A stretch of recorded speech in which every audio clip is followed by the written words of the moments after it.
दोस्तों नमस्ते। दोस्तों आइए आज हम लोग पढ़ते हैं न्यूज़पेपर।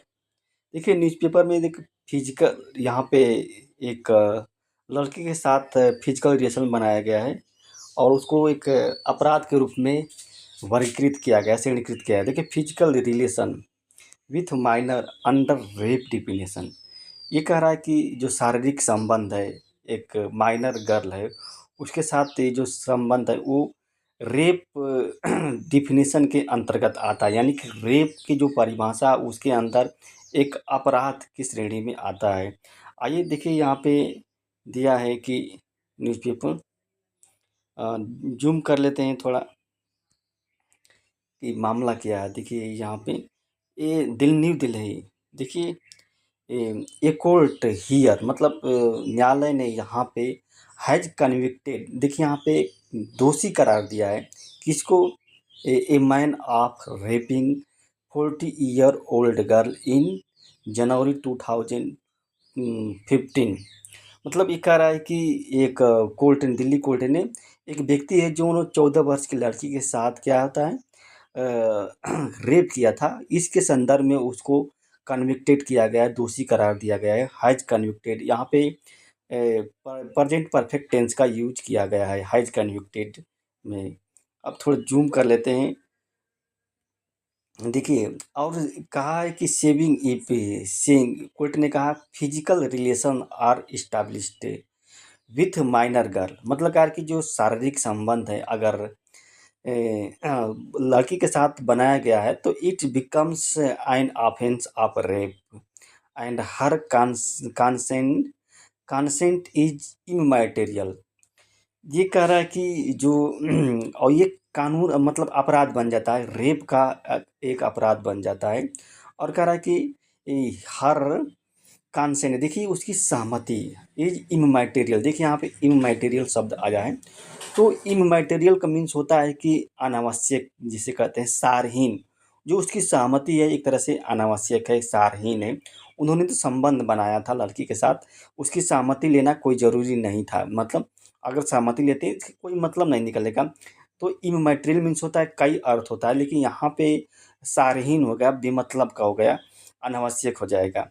देखिए एडिशनल सेशन जज अमित श्रीवास्तव, जो एडिशनल सेशन जज हैं अमित श्रीवास्तव वाज हियरिंग, मतलब हियर सुनवाई कर रहे थे, मतलब एक केस के किसके खिलाफ, अगेंस्ट द मैन, एक व्यक्ति के खिलाफ केस की सुनवाई कर, जो जिसने क्या, जिस पर who was charged under penal provision of rape and section 6, जिस पर क्या है आरोप लगाया गया, हु वाज चार्जेड, किसके अंतर्गत, पेनल जो प्रोविजन प्रावधान है, जो दंड का जो प्रावधान है, जो रेप बलात्कार के प्रावधान के अनुसार। और जो सेक्शन 6 है जो होता है, सेक्शन 6 जो क्या कहता है कि एग्रावेटेड, देखिए यहाँ पे aggravated penetrative sexual assault of POCSO, protection children from sexual offence, जो पॉक्सो एक्ट है ना, प्रोटेक्शन, उसका जो सेक्शन 6 धारा है, 6 है, उसके अंतर्गत इस पर क्या है, इस व्यक्ति पर आरोप लगाया गया है। एग्रावेटेड मीन्स होता है उत्तेजित करना, पेनिट्रेटिव मतलब सेक्सुअल होता है, यौन संबंध बनाना। और एसाल्ट मीन्स होता है शोषण करना, यौन संबंध का शोषण करना। एसाल्ट मतलब होता है प्रताड़ित करना, एक तरह से कह सकते हैं। प्रोटेक्शन मीन्स होता है सुरक्षा।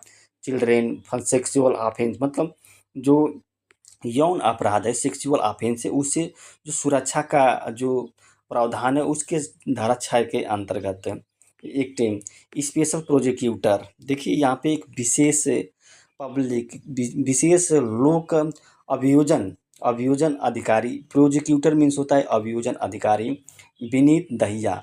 विनीत दहिया जो है IPL for the prosecution, prosecution means होता है कानूनी कार्रवाई, कानूनी कार्रवाई के लिए क्या है, मतलब बहस के लिए क्या उपस्थित हुए थे, आईपीएल उपस्थित हुए थे जो प्रोसिक्यूटर है। अभियोजन, द कोर्ट नोटेड, कोर्ट ने ध्यान दिया या अध्ययन किया consistent consistent and reliable statement of the girl about becoming pregnant and later giving birth because of having voluntary establishment of physical relationship with the accused। Court ने कहा कि noted किया कि जो लड़की का जो स्टेटमेंट है, कथन है जो है, वो विश्वसनीय है, रिलायबल है और फिक्स है, कंसिस्टेंट है, मतलब लगातार उसमें किसी प्रकार का कोई बदलाव नहीं हुआ लड़की का जो स्टेटमेंट है। और लड़की जो स्टेटमेंट दी है अपने प्रेग्नेंट के बारे में और बाद में जो उन्होंने बच्चे को जन्म दिया उसके बारे में स्टेटमेंट दी है, उससे लगता है कि वो विश्वसनीय बात कह रही थी। और बिकॉज और जो ये किस कारण से ये प्रेग्नेंट हुई हुई थी, वो स्वैच्छिक, जिसे हाइविंग हाइविंग मतलब होता है स्थापित करना, स्वैच्छिक वॉलंटरीली मतलब स्वैच्छिक संबंध बनाना, स्वैच्छिक संबंध बनाने के कारण जो लड़की जो है प्रेग्नेंट हुई थी, उसका जज ने उसके ऊपर ध्यान दिया विथ एक्यूट जो आरोपी है उसके साथ। रिजेक्टिंग द डिफेंस, यहाँ पे देखिए, rejecting the defence lawyers argument that the girl was a major at time of the accident.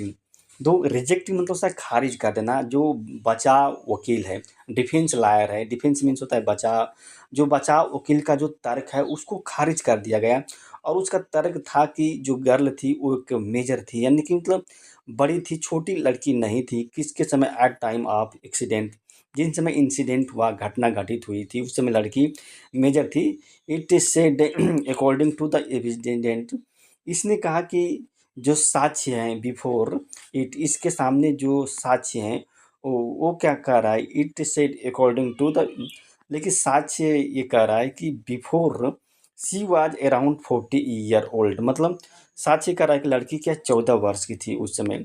The defence has already admitted the case of the prosecution, जो defence जो है बचाव दल जो है उन्होंने पहले ही एक्सेप्ट कर लिया, एडमिटेड कर लिया था केस को प्रोजिक्यूशन के लिए। प्रोजिक्यूशन मतलब कार्रवाई करने के लिए, कानूनी जो कार्रवाई है।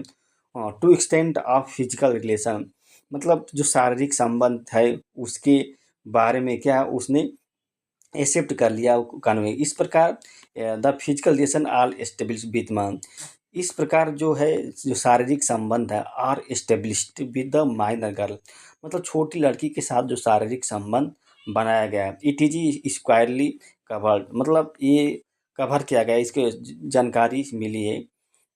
फिर देखिए क्या होता है कि by the definition of rape, जो रेप की जो डिफिनीशन है उसके अंतर्गत इसको लाया जाता है। और पेनिट्रेटिव सेक्सुअल असाल्ट है और consent of the victim is इमैटेरियल। The court ने कहा कि जो रेप की जो परिभाषा उसके अंतर्गत ये चीज़ आती है। और जो एक्ट है, जो पेनिट्रेटिव सेक्सुअल एक्ट है उसके अंतर्गत भी आता है। पेनिट्रेटिव सेक्सुअल असॉल्ट मतलब होता है ज़बरदस्ती कर सकते हैं आप, उत्तेजित कर सकते हैं, मतलब यौन शोषण कर सकते हैं। और इसमें कहा कि जो कंसेंट, लड़की की कंसेंट है वो अनावश्यक है, अनावश्यक कोई ज़रूरी नहीं है लड़की की सहमति, इमैटेरियल है, अभौतिक है जिसे कह सकते हैं।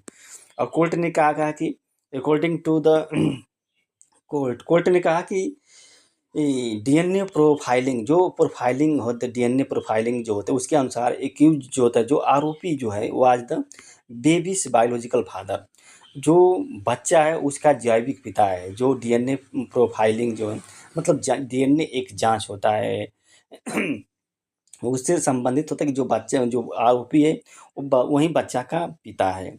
The forensic science laboratory report fortified the case of the prosecution. यहाँ पे देखिए फोरेंसिक साइंस लेबोरेटरी है, ये रिपोर्ट देती है और इसी रिपोर्ट ने कहा फोर्टिफाई, मजबूत, देखिए फोर्टिफाइड मीन्स होता है मजबूत करता है कि इसको केस के जो प्रोसिक्यूशन है कि इस केस को मजबूत करता है कि जो एक्यूज्ड है हज establish physical relationship with the victim, मतलब इस केस को मजबूत करता है कि जो आरोपी है हैज एस्टेब्लिश्ड, उन्होंने स्थापित किया है जो फिजिकल रिलेशनशिप, जो विक्टिम, विक्टिम जो आरोपी वो पीड़ित व्यक्ति है जैसे लड़की है उसके लिए विक्टिम शब्द यूज किया गया है। As a consequent of the, मतलब जैसे यहाँ पे अब आ गया, देखिए एज एज मतलब कॉन्सिक्वेंस दैट मतलब परिणाम स्वरूप, जैसा कि परिणाम स्वरूप विक्टिम जो होती है प्रेग्नेंट हो गई, got pregnant and gave birth the two child, और एक बच्चे को जन्म दी, ये कोर्ट ने कहा था। और कहा कि जो केस है इट सेड दैट, इसने भी कहा कि जो प्रोसिक्यूशन है उन्हें प्रूव्ड कर दिया है, जो कानूनी कार्रवाई है उसने प्रूव कर दिया है कि यह केस जो होता है बियॉन्ड, देखिए यहाँ पे बियॉन्ड आया है, एक रीजनेबल डाउट, मतलब एक तार्किक संदेह उससे परे है, मतलब उसमें संदेह नहीं किया जा सकता है। इस केस में जो कानूनी कार्रवाई ने हाइड प्रूव्ड सिद्ध कर दिया है कि इस केस में को मतलब तार्किक संदेह से परे रखा जा सकता है। अकॉर्डिंगली फिर देखते हैं, the accused is found guilty. अब इसके अनुसार अकॉर्डिंगली, इसके अनुसार जो होता है, the accused is found guilty of the offence rape. जो बलात्कार के जो अपराध का दोषी पाएगा, जो आरोपी है ना, उसको क्या है, गिल्टी मतलब होता है दोषी करार देना, दोषी पाया जाना, कि जो बलात्कार के अपराध है उसका दोषी पाएगा। और एग्रागेवेटेड पेंटेटिव सेक्सुअल असॉल्ट है, इसका भी वो दोषी है, कोर्ट ने कहा। और कोर्ट ने ये भी कहा कि जो बहस है, the argument on the quantum of sentence, देखिए यहाँ पर क्वांटम ऑफ सेंटेंस आया है। सेंटेंस मीन्स तो सज़ा, जो सज़ा की मात्रा, जो सज़ा का कि कितना सज़ा दिया जाएगा, कितना सज़ा नहीं दिया जाएगा, इस पर जो बहस होगी विल बी हियर्ड, बाद में सुनी जाएगी। मतलब पहले उसको दोषी करार दे दिया गया है, कोर्ट ने कहा, और उसकी जो सज़ा का कार्रवाई जो बाद में की जाएगी।